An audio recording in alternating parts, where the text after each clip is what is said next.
Buenas tardes, mis queridos alumnos. Espero que todos se encuentren muy bien. En esta oportunidad vamos a terminar de ver la unidad número 2. La unidad número 2 hemos dicho que corresponde a la microeconomía y dentro de la microeconomía lo que estamos haciendo es ver a grandes rasgos en qué consiste la teoría del productor, en qué consiste la teoría del consumidor y vamos a ver dentro de la estructura de mercado los dos casos más extremos de estructura del mercado, que son el mercado de competencia perfecta, que suele ser así como que el mercado ideal, y el mercado de monopolio, que es un mercado que suele ser ¿cómo se llama? Un mercado que suele ser muy característico porque hay un solo productor y entonces como que la antítesis totalmente del mecanismo de mercado cuando, cómo funciona el mercado cuando hay competencia perfecta, ¿ok? Obviamente dentro de uno y otro hay una gama completa de combinaciones posibles donde están todos esos mercados, son mercados imperfectos. Ok, entonces, habíamos quedado en esta imagen lo que se había establecido era que era para la teoría del productor, era muy importante que el productor estuviera muy pendiente de cuál era la evolución de los costos medios, de los costos variables medios y de los costos fijos medios. Acuérdense que habíamos establecido que los costos fijos son unos costos en los que tiene que incurrir la empresa, produzca 0 unidades o produzca la máxima capacidad de unidades que pueda en un periodo determinado. Por el contrario, los costos variables, que básicamente estamos hablando de mano de obra y de insumos, tendían a aumentar con el aumento de la producción. Mientras más se producía, más mano de obra había que incorporar, más, ¿cómo se llama? Insumos había que incorporar, de manera que aumentaban los costos. Esto, si sumábamos costos fijos más costos variables, nos daba el costo total y esa evolución del costo total tenía dos ejes centrales. Uno era que los costos los teníamos que ver en términos de unidad, es decir, los costos totales teníamos que dividirlo entre la producción para tener una idea del costo promedio y que eso lo teníamos que comparar con el precio y que todo el margen en el cual el precio esté por encima de el costo medio variable, pues indica que hay ganancia, que hay oportunidad de producir. Finalmente, en este esquema, que es el que está asociado a la competencia perfecta, veíamos este ejemplo en el cual cuando el costo marginal es igual al ingreso marginal, se obtenía el máximo de los beneficios. Los beneficios como la diferencia entre los ingresos y gastos. Quiere decir entonces que aparte del costo por unidad, una cosa importante era el costo marginal. Y el costo marginal lo que mide es cuánto aumentan los costos cuando yo decido aumentar una unidad adicional. ¿Okay? Entonces, ese esquema que ya habíamos visto en la unidad 1, donde todo el tiempo se están haciendo los individuos análisis de costo o beneficio para tomar una decisión, y que esa decisión ocurre en el margen, ¿ok? O sea, ocurre por un tema de escasez, pero además el cuánto tiene que ver con las unidades adicionales, para el empresario sí necesariamente es vital. El empresario produce hasta donde esa relación de aumentar esa última unidad se acerque a los costos, porque de allí en adelante si sigue produciendo, pues obviamente incurre en pérdidas, ¿ok? Entonces, una vez que tenemos ese análisis general, podemos decir que uno ya vimos una panorámica de la teoría del productor. De todas maneras, vamos a hacer un análisis o un resumen del análisis de ambas teorías, productor y consumidor, con nuestra pizarra para que quede bien explicadito este tema de lo, la teoría del productor y la teoría del consumidor y por qué son tan importantes para nosotros. ¿Okay? Entonces, bueno, luego que hemos visto, repito, teorías, Es un poco importante pensar, bueno, y en la práctica, ¿cómo la empresa fija el precio? ¿Cómo el empresario fija el precio? Tiene una tabla en su cabeza, está todo el tiempo calculando el costo marginal. A lo mejor los que tienen negocios le preguntan a su papá cuál es el costo marginal y probablemente su papá no les sepa decir con claridad qué es el costo marginal, porque así como nos pasa con los individuos, termina siendo un análisis un poco intuitivo. Obviamente las grandes empresas se manejan con costos contables, incluyen también costos tanto tangibles como intangibles, incluyen el costo de oportunidad, es decir, mientras más grande sea la empresa, más conocimiento tiene la persona que la administra e incorpora todos estos conceptos, ¿ok? En definitiva, entonces, en un mercado, ¿qué hace el productor? El productor tiene la posibilidad de fijar el precio. Obviamente, él necesita tener un ingreso determinado, o sea, ¿qué es lo que quiere él? Obtener un determinado ingreso. Y ese ingreso está desagregado en precios y cantidades, de manera que en la práctica él tiene que decir cuánta cantidad de bien va a producir y también tiene que tener alguna idea del precio. ¿De dónde parte él? Él parte del costo variable por unidad, es decir, de los costos variables medios. A eso le suma los costos fijos medios y un margen de ganancia, que es el que él considera el mínimo que necesita o el que él está dispuesto a, que él necesita para estar dispuesto a producir. ¿Okay? Entonces, por ejemplo, los costos variables le pueden dar 5, los costos fijos le pueden dar 3, y él puede decir, quiero el 30% de la ganancia de ese margen adicional y todo eso se suma al precio, ¿ok? Ese básicamente es un tipo de forma de fijación de los precios que se llama también forma de fijación de los costos medios. ¿Cómo fija él el margen? Bueno, el margen de ganancia lo establece dependiendo de su experiencia y de la reacción de la demanda de su producto al precio, ¿ok? Porque dependiendo de sus costos y el precio que él ponga en el mercado, cuando este precio es comparado con el precio que pueden poner los otros competidores, ahí se ve la competitividad que tiene este empresario particular en ese mercado. Si sus precios están muy por encima del precio de los demás porque sus costos son mayores que los demás, muy probablemente él no pueda competir en ese mercado.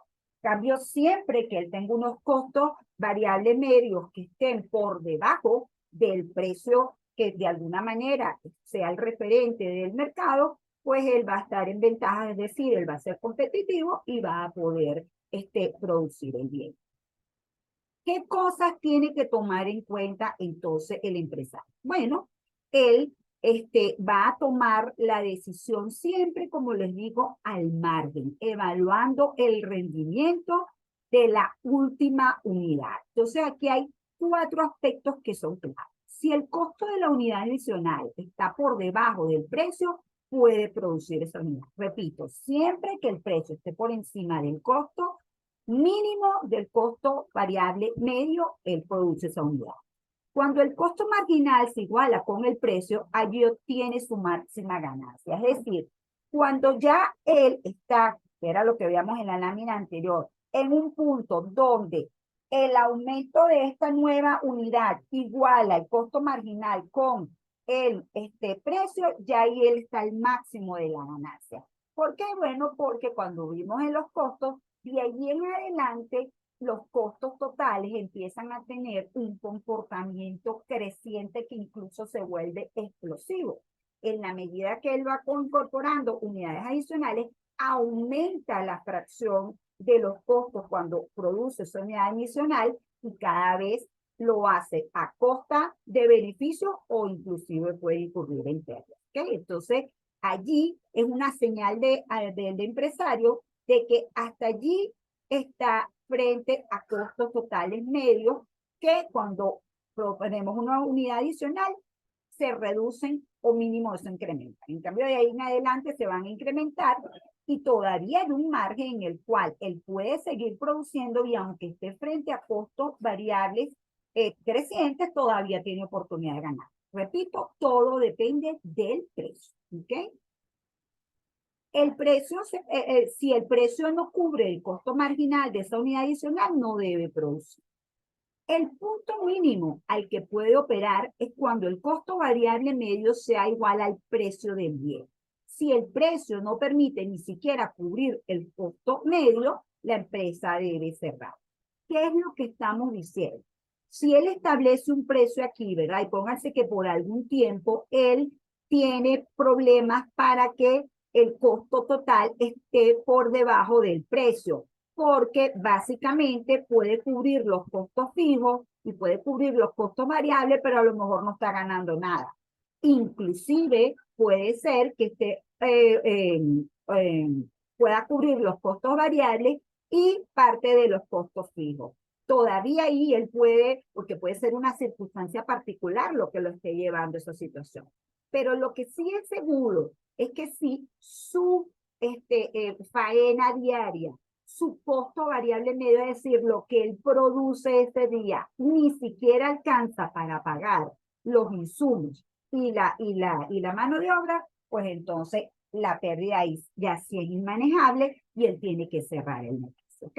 Entonces, como les digo, aunque lo haga de manera intuitiva o lo haga perfectamente consciente de eso, el empresario decide qué producir dependiendo de cuánto beneficio le aporta cada unidad adicional. ¿Okay? Ese es el punto central. Ya logra maximizar sus ganancias o logra algún nivel de ganancias dependiendo de cuál sea la evolución de sus costos totales medios y de y el precio que se puede imponer en el mercado.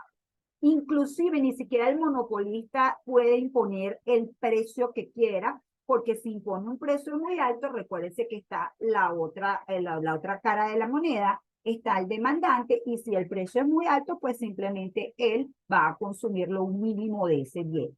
De manera que todo empresario siempre va a estar pendiente de cuál es la combinación de precio y de cantidad que le proporciona la mayor cantidad de ingresos, ¿ok? Igual, cuál es la relación de costo de producción lo menor posible, porque mientras mayores sean los ingresos y menores sean los costos, obviamente mayor es la ganancia. Recuerden cómo es el esquema de ingresos y gastos de una empresa. Están las ventas, que es el precio del bien por la cantidad producida. Están los costos de venta, ¿ok? Está la variación de existencia, que se consideran parte de los costos, y la diferencia entre las ventas y los costos es el margen bruto. ¿Ok? Luego tenemos que sacar los gastos de venta, los gastos de administración. Dice, los gastos de administración en general forman parte de los costos fijos. ¿Ok? Los gastos de venta están mucho más asociados a lo que tiene que ver con el nivel de producción, pero todos estos son costos de alguna manera comunes o, ¿cómo se llama? Considerados fijos. La diferencia entre los ingresos este tipo de costos genera el beneficio o el margen de la empresa antes de impuestos, y después que se pagan los impuestos se obtiene finalmente el margen neto de la empresa, que como saben, eso lo llamamos, si es positivo, utilidades, y en función de las utilidades, pues los accionistas deciden decretar dividendos y cuánto entonces de esas ganancias se van a llevar como rendimiento de sus activos en esa empresa, que son las acciones. ¿Okay? Entonces, es así como el empresario en la práctica más o menos se maneja bajo la teoría del concepto de los costos variables. ¿Okay? Ya cuando hablamos de estructuras de mercado, lo que estamos diciendo es que hay mercados donde hay muchas empresas, hay mercados donde hay pocas empresas y hay mercados donde hay una empresa. ¿Okay? En un mercado donde hay muchas empresas tenemos dos tipos de características, el que llamamos de competencia perfecta y el que llamamos de competencia monopolística. ¿Cuál es la diferencia entre el de la competencia perfecta y la competencia monopolística? Que el de la competencia perfecta, que es allí lo ideal, todos los bienes son homogéneos, es decir, a usted no le importa la marca del producto, las características de calidad del producto, todos los productos son iguales. En cambio, en la competencia monopolística, la diferencia aunque sea el mismo producto, la marca puede hacer la diferencia. Por ejemplo, las pastas dentales, uno puede decir que todas las pastas dentales tienen la misma función, pero dependiendo de lo que usted piense de cada uno de los productos, puede preferir la Colgate, puede preferir la Crest, puede preferir cualquier otra marca. ¿De acuerdo?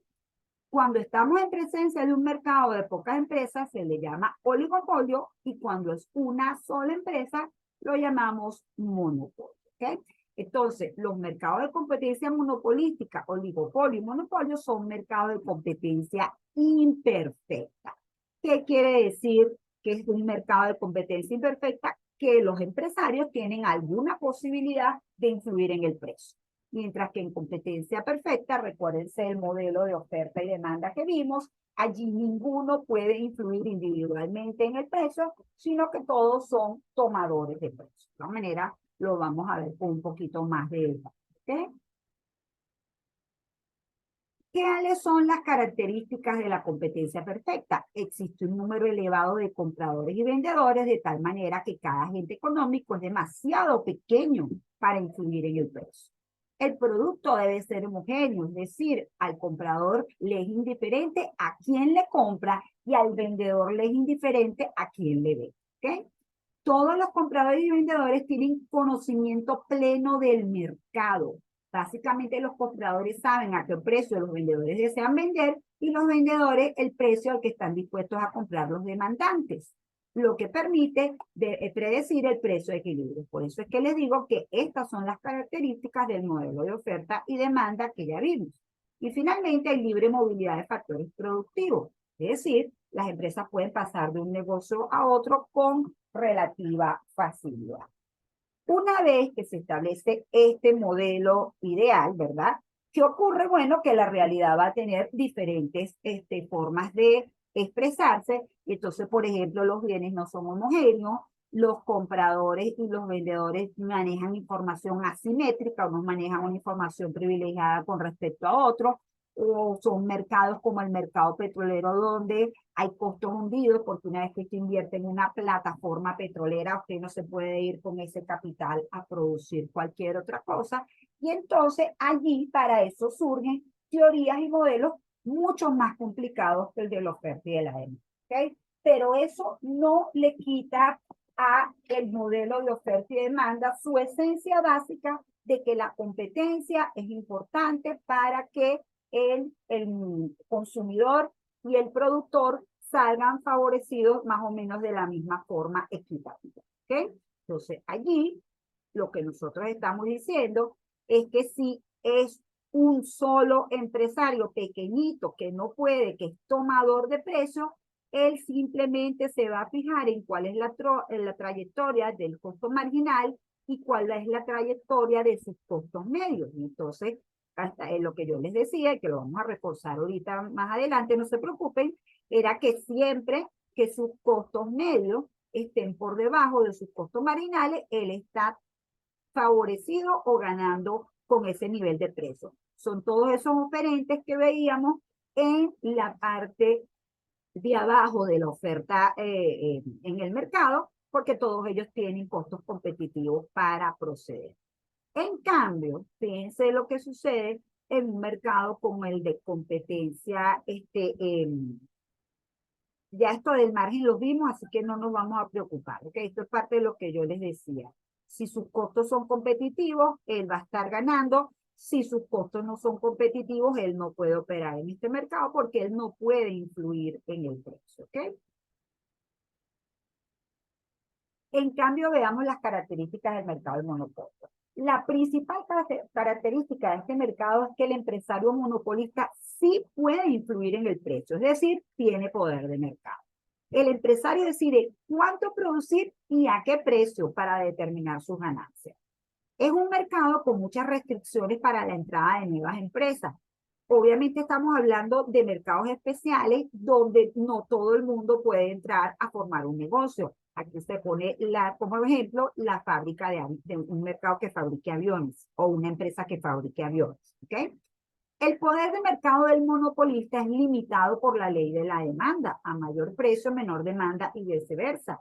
De manera que si el empresario impone un precio muy alto, el consumo de ese bien se reducirá y él tiene que estar pendiente de entonces cuál es el impacto en el ingreso. Por eso es que allí es muy importante ver en qué tramo de la demanda se encuentra su negocio, si tiene una demanda elástica, inelástica o unitaria, ¿ok? Porque dependiendo de la reacción de los consumidores al precio, eso va a tener efecto sobre sus ingresos, ¿ok? Entonces, en la gráfica,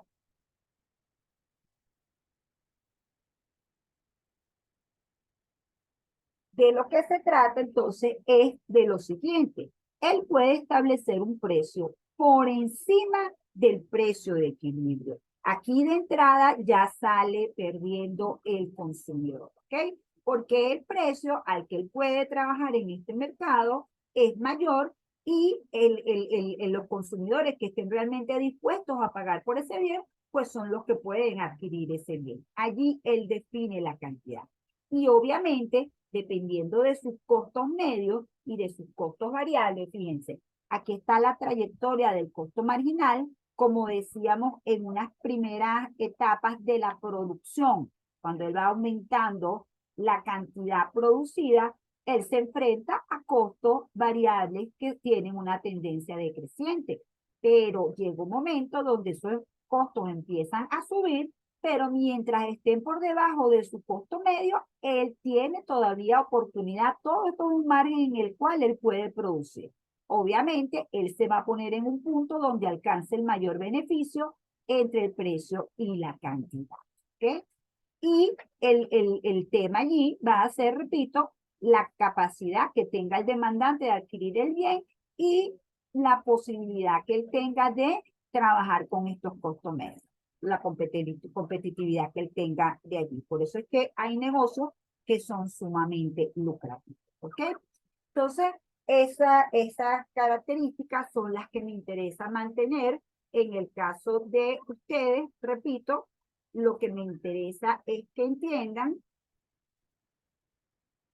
que existen estas estructuras de mercado, que tenemos dos tipos de mercados, que son el de competencia perfecta con estas características y donde el precio, fíjese que sale como una línea recta porque lo impone el mercado, y por el contrario, ¿verdad? Tenemos también las características del mercado monopolista, ¿okay? Las características del monopolio y cómo en el monopolio tiene el empresario todas esas ventajas, más sin embargo tiene que tener de alguna manera en consideración cuál es la capacidad de compra de los consumidores. ¿Alguien tiene una pregunta? Profe, sí. Una pregunta. La presentación que sale en módulos 7 llega hasta la página como 50, o sea, esas últimas láminas no aparecen. Eh, Déjame revisar porque yo creía haber puesto esto, ¿viste? A ver, ¿no será que salían como ocultas o algo de eso? Yo reviso, nada más. No sé, Yo reviso dale, muchas gracias. y de todas maneras lo que hago es que igual subo esta para que no haya mayor, ¿cómo se llama? Complicación con eso, ¿sí? Entonces, fíjense,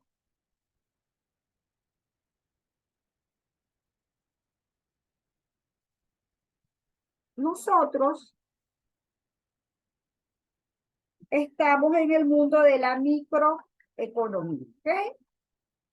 Y en este mundo de la microeconomía nosotros hemos hecho tres cosas importantes. Una, hablar del modelo de oferta y demanda, ¿ok? Otra, hablar de la teoría del consumidor y otra, hablar de la teoría del producto. ¿Ok? Ajá. Y de todo eso, ¿con qué me interesa que se queden mis estudiantes de derecho? Bueno, voy a empezar por las teorías primero y después cierro con oferta y demanda. Me va a interesar que en la teoría del consumidor,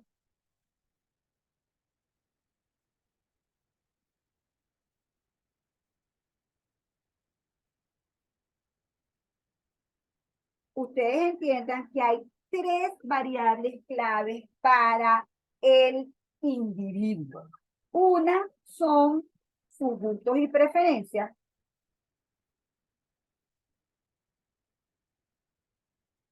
La microeconomía no se mete para nada en porque a usted le gustan las cosas o porque usted prefiere una determinada, usted prefiere las hamburguesas en vez del sushi. La microeconomía no se mete con eso.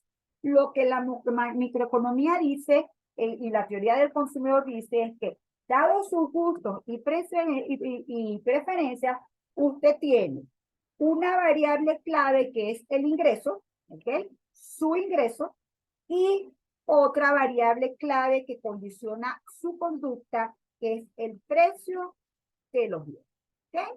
Entonces, ¿qué nos dice la microeconomía siempre en su parte simplificada de ver la cosa?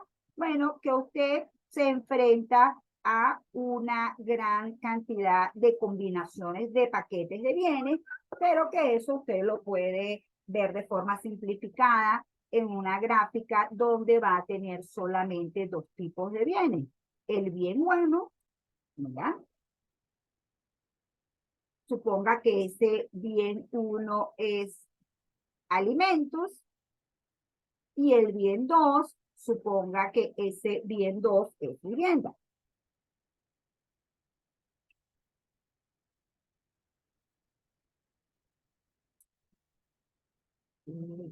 ¿Okay? Entonces, ¿qué es lo que nos quiere decir en la teoría del consumidor? Que usted tiene un monto, un ingreso determinado y que ese ingreso usted lo debe distribuir entre una determinada cantidad del bien 1 por el precio del bien 1, ¿ok?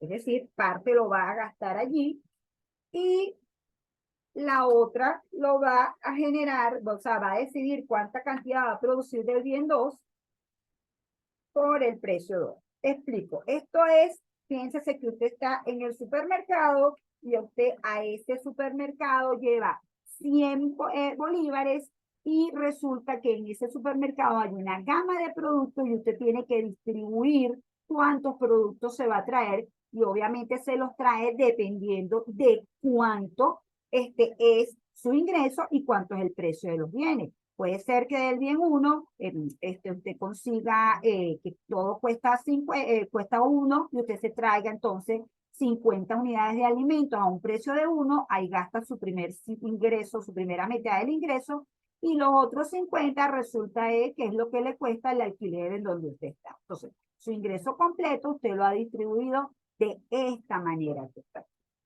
¿Qué nos dice la teoría del consumidor? Bueno, que usted, dependiendo de ciertas restricciones que no nos vamos a entrar en tanto detalle, usted tiene unas diferentes combinaciones que las llamamos curvas de indiferencia, en las cuales usted siempre está dispuesto a obtener combinaciones del bien X con combinaciones del bien Y, ¿ok? Y que siempre va a estar situado en una posición donde las combinaciones del bien X van a depender, siempre va a tener que generar un efecto sustitución. Mientras más cantidades del bien uno usted tiene, más importante se le hace el bien 2 porque tiene muy poquitas cantidades. ¿Ok? Entonces, por eso usted siempre va a tomar una combinación tomando en cuenta la proporción o la relación de unos bienes con respecto a otros. Recuérdense que el dinero al final es la forma de facilitar los intercambios, pero usted realmente lo que le interesa es tener cosas, tener vivienda, tener comida, tener salud, tener esparcimiento, ¿ok? Entonces, otra cosa muy importante que usted como consumidor hace es que mientras usted pueda tener una mayor combinación de bienes, para usted es mejor, ¿ok? Entonces, puede que si está en esta curva, usted pueda consumir esta combinación de bienes, pero obviamente si usted puede consumir mayor cantidad de ambos bienes, usted lo va a hacer, ¿ok? Siempre más es mejor, ¿ok? Ahora, ¿dónde está la limitación suya para usted tomar esa decisión de cuánto producir? En su recta presupuestaria. Y su recta presupuestaria viene dada por el precio de los bienes. ¿Ok? Yo puedo tener entonces la idea de que nada más voy a gastar 50 bolívares en el supermercado, pero resulta que cuando llego, en vez del precio 1, tengo un precio de 2. Eso automáticamente reduce mi capacidad de poder adquisitivo. De manera que yo como consumidor siempre lo que hago es que, dado mi nivel de ingreso, veo cuál es la mejor combinación dependiendo de los precios para poder maximizar mi consumo. Imagínese que cuando usted llegó de ese supermercado dijo, cónchale, le saqué el máximo rendimiento a cada bolívar. ¿Qué significa que usted le sacó el máximo rendimiento a cada bolívar? Que dada la relación de precios de unos bienes con respecto a otros, usted se situó en el nivel de satisfacción donde podía, el máximo nivel de satisfacción que podía alcanzar, y eso es lo que llamamos la utilidad. En economía, una forma de ver eso es decir, que la tasa marginal de sustitución, es decir, las combinaciones de bienes que usted hizo, es igual al costo de oportunidad que viene errado por la relación de los dos. Entonces, repito, que me interesa a mí que usted entienda la importancia que tiene el ingreso y los precios. Fíjense, ¿qué sucedería si usted va al supermercado y entonces el precio en vez de ser 1 es 0,2? Usted puede consumir muchas más cantidades de este bien porque ha tenido un aumento en términos reales de su capacidad de producción. Entonces, al fin de cuentas, lo que me interesa es que usted entienda que esa situación a la que se enfrenta el consumidor, en la cual él, frente a costos, frente a precios subiendo, él tiende a reducir las cantidades, es lo que va a hacer que se genere la curva de demanda en un mercado. Recuérdense que habíamos dicho que la demanda es la cantidad total, la cantidad que están dispuestos a comprar los consumidores. Obviamente, esta curva se ha derivado de todas las demandas de muchísimos individuos. Esto se refiere a qué está detrás, a qué empuja a un individuo a tomar sus decisiones. Entonces, el objetivo central de cualquier individuo es maximizar su utilidad.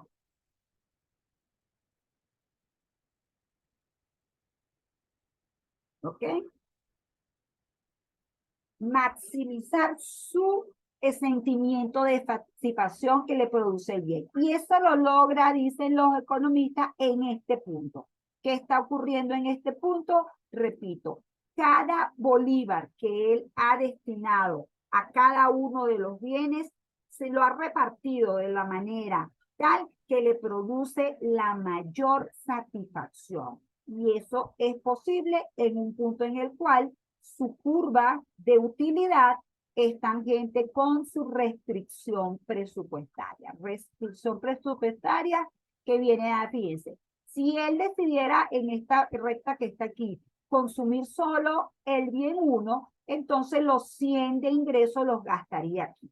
Si él está por aquí por el medio, entonces está decidiendo alguna combinación de bien y de vivienda, ¿verdad? Determinada, y lo que él sí no puede, dado el precio de estos bienes y del ingreso, es aspirar a estar aquí. ¿Ok? No tiene sentido que tampoco haga una combinación menor, sino que busque maximizar su utilidad. Cada individuo entonces va a consumir la cantidad de bienes que se ajuste a su restricción presupuestaria y al precio de los bienes. Y con eso vamos a obtener la oferta, la cantidad que se produce en un determinado mercado. Pero lo importante es que cuando relacionemos a cada individuo, él siempre que tenga una combinación de precios y de cantidades, él va a responder de forma inversa a la relación, al sentido que lleve los precios. siempre que el precio sea alto, él va a consumir mucho menos. Él verá si sustituye ese bien por un bien que se le parece, eso es el efecto sustitución, o hasta cuánto puede bajar su nivel de consumo, eso es lo que llamamos efecto ingreso, pero él va a estar dispuesto, bien sea compensando por efecto sustitución o simplemente por el efecto ingreso, reduciendo cantidades, solamente en ese mercado se va a producir esta cantidad que está acá. Repito, esto es un individuo individual.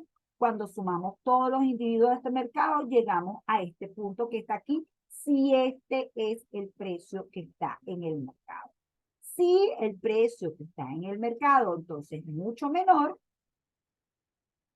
él va a decidir o él va a estar dispuesto a producir mucho, perdón, él va a estar dispuesto a consumir, todos van a estar dispuestos a consumir mucho más del bien y entonces la cantidad demandada va a ser mucho mayor. ¿Okay? Entonces, importante entender que la teoría del consumidor es lo que nos permite determinar por qué el consumidor, cuando se enfrenta a precios, tiene una relación inversa con el nivel de precios, porque él siempre que se enfrente a un cambio en los precios puede ocurrir a un efecto sustitución o a un efecto renta o a un efecto ingreso o renta.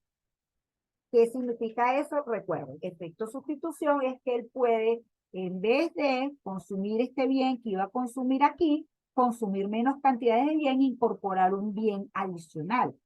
O efecto renta, simplemente si se iba a llevar 50 unidades de esto, ahora se lleva 25.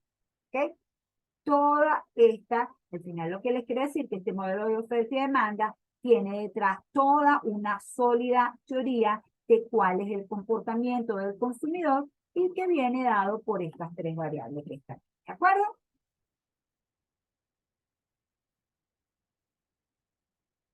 Esto es para que no se me asusten mucho con las gráficas que están allí, sino que me entiendan la esencia de lo que necesitamos comprender desde el punto de vista de alguien que desea entender cómo funciona el modelo de oferta y demás. Entonces, bueno, si tienen alguna pregunta, la dejamos para esta segunda hora. Vamos a parar y nos vemos en la segunda hora.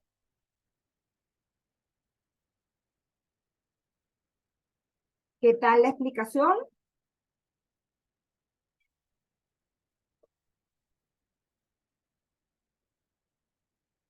Todo claro, profe.